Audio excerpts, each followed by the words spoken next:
On peut compter sur le vivier local pour jouer le CAN et la CAN parce que le CHAN est menacé aujourd'hui de disparition. Donc, si ces deux pays qui viennent à la CAN avec des ossatures à 95% composées des joueurs locaux, on peut s'en féliciter. Hein? Oui, on peut s'en féliciter. On peut dire que l'Afrique a son vivier. Oui. L'Afrique du Sud et l'Égypte sont en train de le démontrer. Oui. Et si on vous dit, Goki le disait tantôt, l'Afrique du Sud, je pense que c'est vous qui l'avez dit, l'Égypte déjà avec 7 trophées. Oui. Et si on vous dit que cette équipe égyptienne, depuis 1957 jusqu'à maintenant, là, à l'heure où on fait un tout petit peu la cour aux binationaux, mais en Égypte, en Afrique du Sud, ce n'est pas du tout le cas. Il y a un championnat qui est bien organisé et on voit aussi que ces clubs sud-africains et égyptiens sont très bien représentés.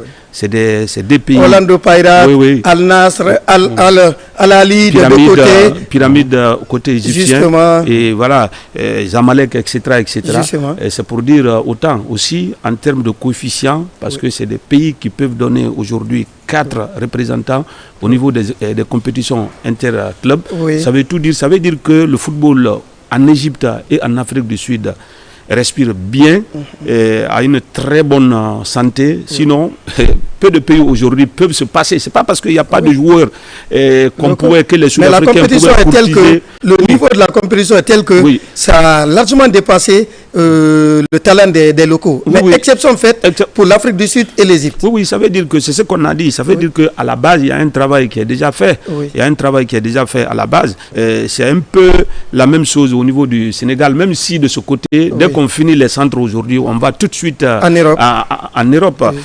Pour autant, ces équipes nous ont quand même gratifié lors de leur première sortie parce que chacune d'elles a gagné avec un score de 2-1. Voilà, l'Afrique du Sud qui a gagné contre l'Angola et de l'autre côté, l'Égypte a gagné contre le Zimbabwe. Et donc, il y a de quoi espérer avoir un match électrique entre ces deux formations. D'un côté, Mo Salah qui mène les Pharaons, de l'autre, Fonster de Berlin et du côté de l'Angleterre. Je pense que à quoi ça va se jouer ce match? Ce match va se jouer dans les détails. Surtout, nous savons les championnats africains, c'est toujours pas très évident pour les joueurs, le changement. Même si le Maroc quand même a beaucoup de similitudes en termes de climat par rapport un peu à l'Hexagone. Je pense que puis l'état des pelouses, les infrastructures sont nickel. Je pense que c'est quand même des fondamentaux pour les joueurs pour pouvoir bien s'exprimer. Même si aujourd'hui Mohamed Salah, tu fais bien de le mettre en lumière, il a quand même quelques difficultés en club et tout, mais on a vu, le salut est passé par lui, comme pour dire qu'un grand joueur reste quand même un grand joueur.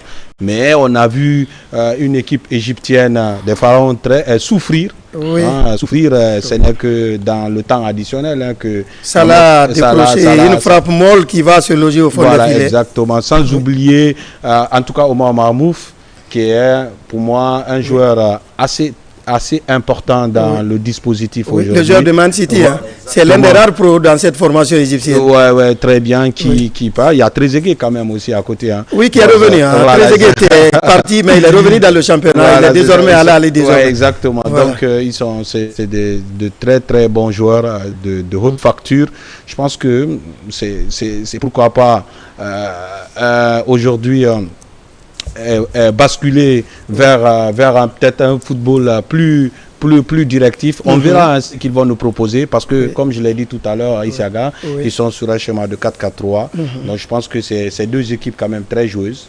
Et puis on verra ce que ça va donner. C'est vrai que c'est à ossature locale ces deux formations, mais du côté égyptien, il y en a beaucoup plus d'expérience parce que si nous voyons l'effectif qui est là à 80%, c'est le même effectif de la CAN 2019 à la maison, même si ça a été un fiasco parce que de ce côté, on sait comment ça s'est passé pour les Pharaons. Oui, un fiasco. Et vous faites bien allusion à cette rencontre, je pense, en 2019, si je ne m'abuse. C'était à la maison. C'était à la maison. Et l'Afrique du Sud avait gagné contre l'Égypte. Là. Et ça veut dire que l'Égypte, oui, il y a des joueurs expérimentés. Mohamed Salah, en l'occurrence, vous avez parlé de Omar Mamous, Trezeguet, El Senaoui, le portier de cette équipe. Vous savez, c'est vrai que les Égyptiens, depuis 2010, l'Égypte n'a pas remporté de Coupe d'Afrique des Nations, mais l'avant-dernière édition, quand le Sénégal prenait la Coupe d'Afrique, je crois, au Cameroun, les Égyptiens étaient là encore, ils étaient présents au niveau dans cette compétition.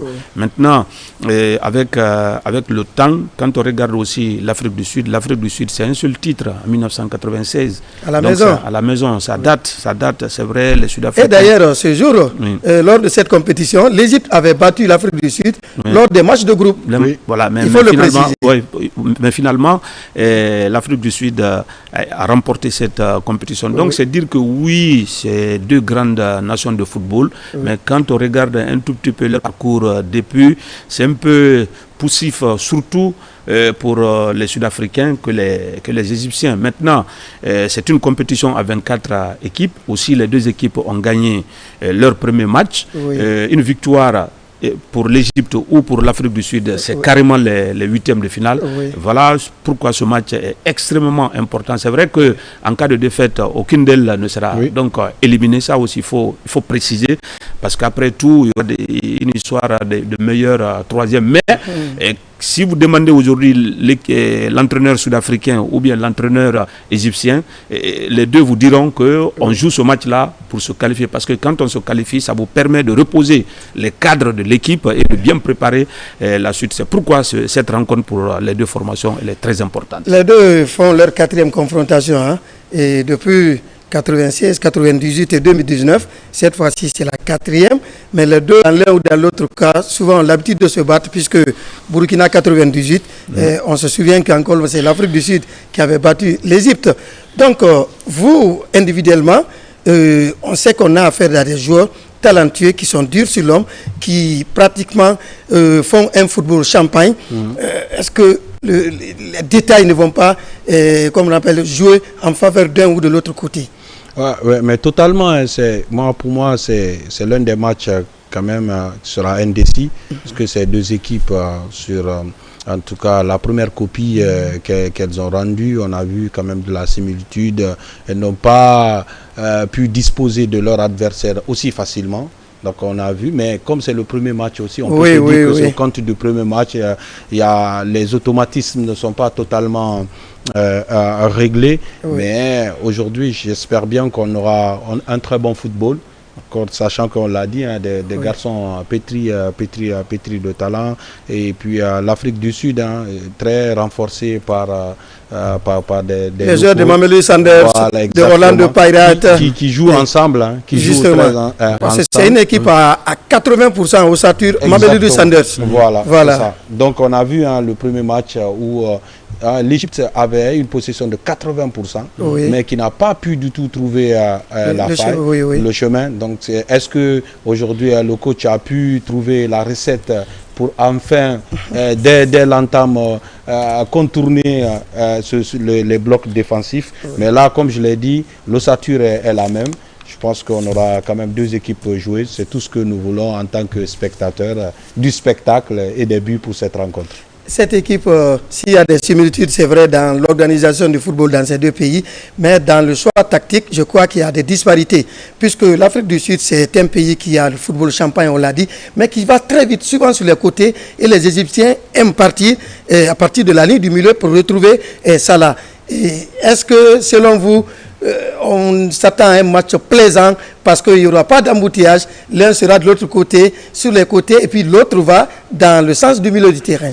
Bon, quand on regarde les choix tactiques imposés par les deux, Williams et Osam du côté de l'Égypte, je rappelle que pour ce match, théoriquement, on nous montre le 4-3-3 des deux côtés, mais l'Égypte, le premier match, c'était le 4-2-3-1. Et l'Afrique du Sud, c'était le 4-4-2. Et c'est pour vous dire, c'est vrai que ça peut être juste un jeu. Et dès après le coup d'envoi, moi je ne serais pas surpris que les Sud-Africains remplissent systématiquement, comment dirais-je, le milieu de terrain, le milieu de terrain pour bloquer et Salah et Trezeguet sur les côtés, parce que techniquement, il y a quand même une grande différence entre, on va dire, Moreni et Apolis. C'est-à-dire que les deux joueurs de couloir sur côté sud-africain, il y a quand même, quand vous les prenez en technique individuelle, il y a une légère différence, comprenez. Et aussi les Égyptiens, comme on l'a dit, surtout Mohamed Salah, qui n'a pas suffisamment de temps de jeu en club, cette compétition pour lui, c'est de faire taire tous ses détracteurs, tous ceux qui pensent à un moment donné que c'est un joueur fini. Et donc, de ce côté, ne soyons pas surpris que les Sud-Africains prennent des dispositions pour boucler systématiquement son côté et pourquoi pas procéder par des comptes. C'est-à-dire que ce module 4-3-3 que les entraîneurs nous proposent, on va bien attendre dans l'animation, on va voir ce qui va se passer. Mais ce qui est sûr, ça va être un match très difficile et pour les Sud-Africains et pour les Égyptiens. Pour battre l'Afrique du Sud, il faut d'abord battre un certain Williams, élu meilleur gardien de 2024 sur le continent africain. Et aujourd'hui, il est encore dans ses perches. Je crois qu'on aura fort à faire. Non, mais Williams, tout le monde se souvient encore de sa fabuleuse compétition avec ses parades, ses statistiques. Je pense que c'est très important d'avoir un dernier rempart comme ça, un gardien de ce calibre-là. C'est extrêmement important, ça rassure, ses sorties et tout. Même si on a vu dans ce premier match, ils ont quand même concédé. Mais on a quand même deux équipes qui sont qualifiées à la Coupe du Monde, à la prochaine Coupe du Monde. Voilà. C'est un choc au sommet. Exactement, c'est quand même deux mondialistes qui iront représenter notre continent pour la prochaine Coupe du Monde. Donc on aura un match plaisant. On est terminé par les sports. On nous signale qu'il y a encore 3 petites minutes. Sekouna se voulait relever. Elle est sur le point, puisque pour le moment, en 12 matchs, il y a 29 buts marqués et 2 joueurs ont réussi à faire le doublé. Ah oui, c'est relevé. Marqué, vous avez plus de 2 buts marqués par match. Ça, c'est une très bonne moyenne. Et les matchs sont très intenses.